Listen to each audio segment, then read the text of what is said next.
तो जय श्री राम। आज हम सुनाएंगे गीता प्रेस गोरखपुर कल्याण से प्रकाशित कृपानुभूति से श्री राम रक्षा स्तोत्र के पाठ का प्रभाव। अगर हम प्रभु की पूजा करते हैं तो उसका हमारे जीवन में क्या प्रभाव पड़ता है या हमारे दुख दर्द में प्रभु जी कैसे हमारी सहायता करते हैं, यही हम आपको राम रक्षा स्तोत्र का पाठ का प्रभाव सुनाने जा रहे हैं। जिन लोगों ने लिख के भेजा है वो भैया कह रहे हैं कि मैं अपने साड़ू और साली के साथ नागपुर से भकरी जिला नागौर राजस्थान के लिए जा रहा था अपने साले के विवाह में शामिल होने के लिए। जिन्होंने भेजा वो कह रहे थे कि हम राजस्थान जा रहे थे। रात्रि के 10 बजे दादर एक्सप्रेस में बैठा था। हम लोग रात्रि करीब 1:30 बजे अकोला स्टेशन पर उतरे। वहां से हमें दूसरी ट्रेन पकड़कर अजमेर जाना था। अजमेर से बस द्वारा भकरी पहुंचना था। रेलगाड़ी में काफ़ी भीड़ होने से मैं गाड़ी में लघुशंका नहीं कर पाया और अकोला स्टेशन उतरते ही अपने रिश्तेदारों को बिना बताए ही प्लेटफार्म पर टॉयलेट ढूंढने लगा। अलसाई आंखों से टॉयलेट न मिलने पर प्लेटफार्म के अंतिम छोर की ओर बढ़ रहा था। इतने में ही रेलवे पुलिस का एक सिपाही मुझे पकड़कर रेलवे पुलिस थाने ले गया और बदमाश समझकर उसने मुझे लॉकअप में बंद कर दिया। कहने का मतलब उन भैया ने अपने रिश्तेदारों को नहीं बताया कि हम टॉयलेट जा रहे हैं और पुलिस उनको पकड़ करके जेल में बंद कर दी। तो वो कह रहे हैं कि मेरे बार बार प्रार्थना करने पर भी उन्होंने मुझे छोड़ा नहीं और मैं बहुत परेशान हो रहा था और इधर मेरे रिश्तेदार भी मुझे ना पा करके परेशान हो रहे थे।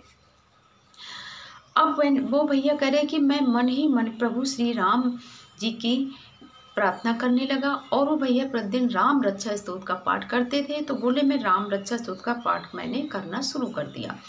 पाठ का चमत्कार ऐसा हुआ कि फौरन थाने में कोई एक बड़ा अधिकारी आ गया और वो पुलिस वाला मेरे बारे में बताने लगा।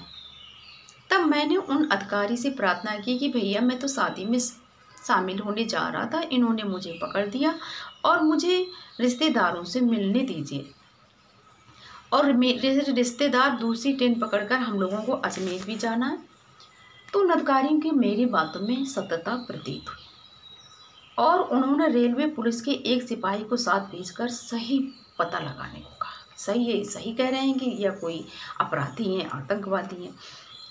फिर कह रहे हैं मैं पुलिस के साथ अपने रिश्तेदारों के पास पहुंचा वहीं स्टेशन पर।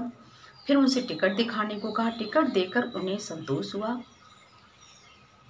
और वो बोले अधिकारी कि भैया किसी के पुलिस वाले कि किसी के माथे पर ये नहीं लिखा होता है कि अच्छे हैं कि खराब। ये तो आप इतनी रात में अकेले टहल रहे थे तो हम लोगों ने समझा कि आप कोई बदमाश है।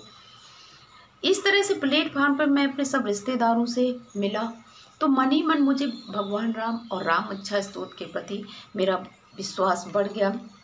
दूसरे दिन हम बारात की निकासी के समय हो रहा था। मुझे कपड़े बदलने थे लेकिन मेरे संदूक की चाबी नहीं मिल रही थी, पता नहीं कहाँ खो गई थी। भकरी गांव काफ़ी छोटा था, वहाँ चाबी बनाने वाले भी नहीं मिलेंगे सोचकर मैं बहुत परेशान हो गया।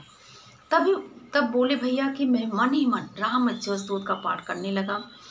पाठ का प्रभाव ही समझूं कि एक सज्जन मेरे पास आए और मुझे चाबी दिखाकर पूछने लगे कि चाबी किसकी है। वह मेरे संदूक की चाबी थी। सो मैंने उन्हें धन्यवाद दिया और चाबी ले ली।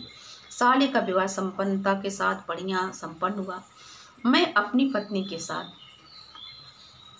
वापस नागपुर आने के लिए ट्रेन में बैठा और बैठे बैठे मन में विचार करने लगा कि मेरी नौकरी क्या होगा।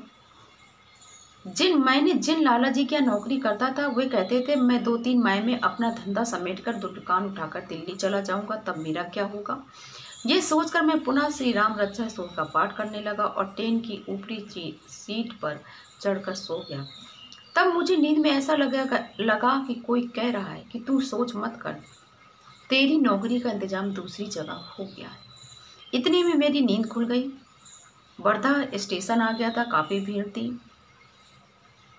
एक सज्जन ने मुझे किंचित परिस्थिति से लगे खड़े थे देखे।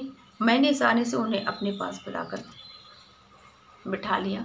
बातों में हमारी उनसे बात होने लगी। वो कहने लगी कि भैया हमें मुनीम की ज़रूरत है और मुझे अपनी दुकान पर काम करने के लिए मुनीम का प्रस्ताव देने लगे। मैंने उनसे कहा कि आपके यहाँ जो कुछ काम अंग्रेजी में होता है वो तो मुझे ढंग से आएगा नहीं। वो बोले इसकी चिंता मत करो, अभ्यास करोगे तो सब आ जाएगा।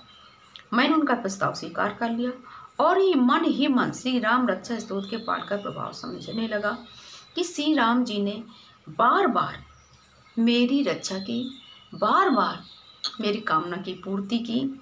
सही माने तो तब से मेरा श्री राम रक्षा स्तोत्र पर दृढ़ विश्वास हो गया और मैं तन मन से इसका प्रचार करने लगा। भक्तों, ये सच्ची कथा है, सच्चा अनुभव है। हम लोग भी प्रभु राम से जी के प्रति और जीवन में जो कुछ भी किसी की भी कठिनाई परेशानी हो वो भगवान राम से निवेदन करें, राम रक्षा स्तोत्र का पाठ करें, आपके जीवन के दुख दर्द दूर होंगे। जय श्री राम।